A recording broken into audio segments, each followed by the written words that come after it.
ఒకప్పుడు అడవుల్లో మాత్రమే దొరికే తేనె ఇప్పుడు వ్యవసాయ అనుబంధ రంగ పరిశ్రమగా మారుతుంది. మార్కెట్లో మంచి డిమాండ్ ఉండడం, తక్కువ పెట్టుబడితో అధిక ఆదాయాన్ని ఈ తేనెటీగల పెంపకం కాసుల వర్షం కురిపిస్తుంది. ఒకసారి పెట్టుబడి పెట్టి అనువైన స్థలంలో మొదలు పెడితే క్రమం తప్పకుండా మంచి ఆదాయం వస్తూ ఉండడంతో నెల్లూరు జిల్లాకు చెందిన ఓ మహిళ స్వయం ఉపాధిగా తేనెటీగల పెంపకాన్ని చేపట్టారు.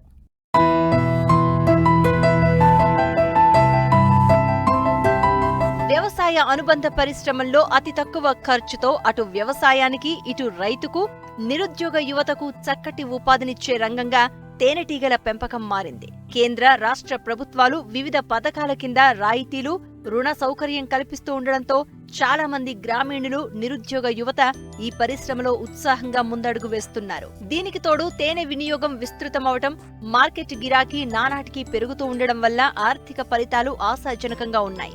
ఈ నేపథ్యంలో తేనె పరిశ్రమను ఉపాధిగా మలుచుకుని ముందుకు సాగుతున్నారు నెల్లూరు జిల్లా కోవూరు మండలం వేగూరు గ్రామానికి చెందిన మౌనిక. ఎంఎస్సీ బీఈడీ పూర్తి చేసిన ఈమె టీచర్ ఉద్యోగాన్ని చేస్తూనే తేనెటీగల పెంపకం చేపట్టారు. మేము బీకీపింగ్ స్టార్ట్ చేశాము. ఒక 2 నెలల నుంచి స్టార్ట్ చేశాము. ఇది పెట్టడానికి కారణం కరోనా అప్పటి నుంచి మేము ఇది పెట్టాలి అని చెప్పేసి ట్రై చేస్తూ ఉన్నాము. దీనికోసం మేము చాలా రోజులు శ్రమపడ్డాము. విజయవాడలో ప్రాక్టికల్గా ట్రైనింగ్ తీసుకున్నాము.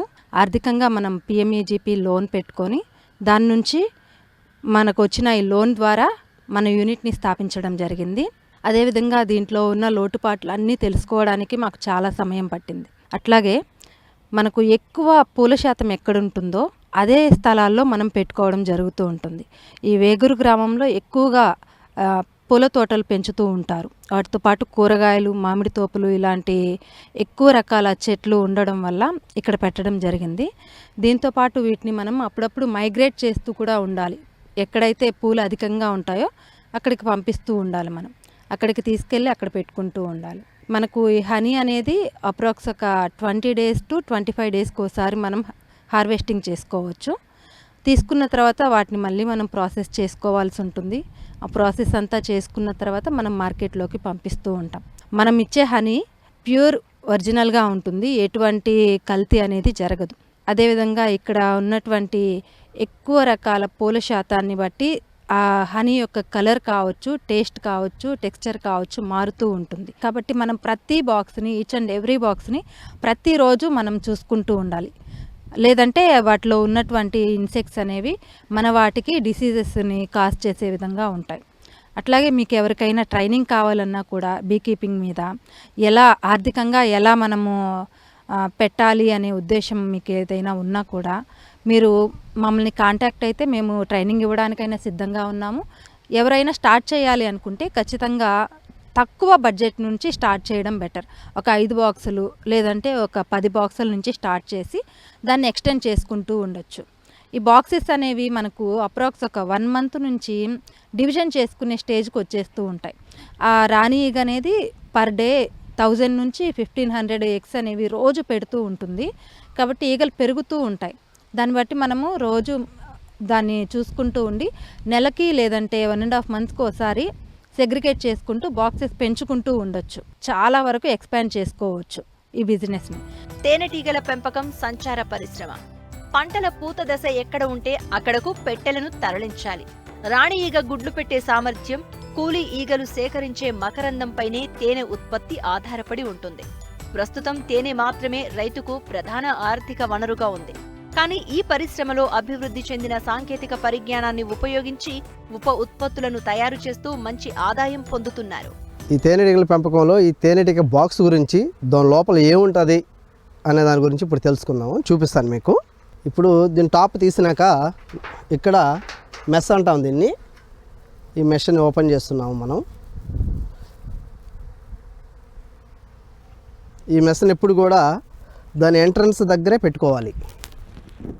ఎంట్రన్స్ దగ్గర పెట్టుకోవడం వల్ల ఏమవుతుందంటే అవన్నీ కూడా ఆ ఎంట్రన్స్ నుంచి లోపలికి వెళ్ళిపోతాయి.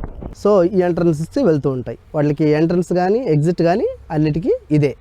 ఇప్పుడు ఈ బాక్స్ అంతటిని కలిసి మనం కాలనీ అంటాం. సో ఈ కాలనీలో మనం మొత్తం 8 నుంచి 9 ఫ్రేములు పెట్టుకోవచ్చు. మనం ప్రస్తుతానికి 8 ఫ్రేములు ఉన్నాయి మన కాలనీలో. ఈ కాలనీలో మొత్తానికి కలిపి ఒకటే ఒక రాణిగా ఉంటుంది. ఒక 100 మగ ఈగలు ఉంటాయి. అలాగే మిగతావన్నీ కూలి ఈగలని, వాటిని వర్కర్ బీస్ అంటాం మనము. ఇవి పనిచేస్తూ ఉంటాయి. బయటికి తీసుకెళ్ళి హనీ తీసుకురావడం కానీ, పోలిని తీసుకురావడం కానీ అవన్నీ తీసుకొచ్చి ఈ ఫ్రేమ్స్లో పెట్టడం జరుగుతుంది.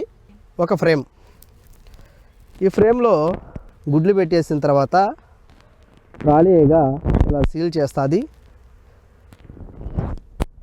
ఇవి చూడండి, ఇవి ఇప్పుడిప్పుడే వస్తున్నాయి అన్నమాట, ఈగలు పుడుతున్నాయి.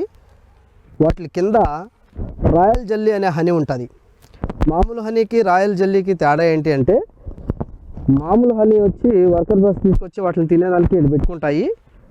వీటి కింద ఉన్నటువంటి రాయల్ జెల్లీ అది రాణి ఈగ మాత్రమే తింటుంది. అందుకే అది 5 years పాటు బతుకుతుంది. ఇవన్నీ కూడా 2 weeks నుంచి 3 weeks లోపల చనిపోతూ ఉంటాయి. ఆ రాయల్ జెల్లీ యొక్క కేజీ ₹1,00,000 అక్షరాల. ఇది చూడండి, ఇక్కడ ఈ పై పార్ట్ అంతా కూడా హనీ పెడుతుంది. తర్వాత అంతా బ్రూడు పోలేనే పెట్టుకుంటాయి. హనీ చూడండి, హనీ ఈ విధంగా పెట్టిన తర్వాత ఈ విధంగా సీలేస్తాయి. సీలేసిన తర్వాత ఇది మొత్తం రెడీ అయిపోయినట్టు. సీలేసిందంతా కూడా హనీ అంతా రెడీ అయినట్టు. ఇది పెట్టేస్తున్నాయి, మొత్తం పెట్టేస్తున్నాయి. ఇంకా 2 daysలో మొత్తం సీలేస్తాయి. ఆ సీలేసిన తర్వాత మనం వాటిని కట్ చేసి మనం హనీని ఎక్స్ట్రాక్ట్ చేసుకొని తీసుకోవడం జరుగుతుంది. మీరు చూడొచ్చు, ఇదిగోండి రాణి ఈగ గుడ్లు పెడుతూ ఉంది. అదిగోండి రాణి ఈగ, అది గుడ్లు పెడుతూ ఉంది. వాటికి సెక్యూరిటీగా దాన్ని మొత్తం చుట్టేసి ఉంటాయి చిన్న ఈగలన్నీ కూడా. యాక్చువల్గా దానికి చాలా సిగ్గు. చూడండి, కనిపిస్తుందా? ఇది రాణి ఈగ.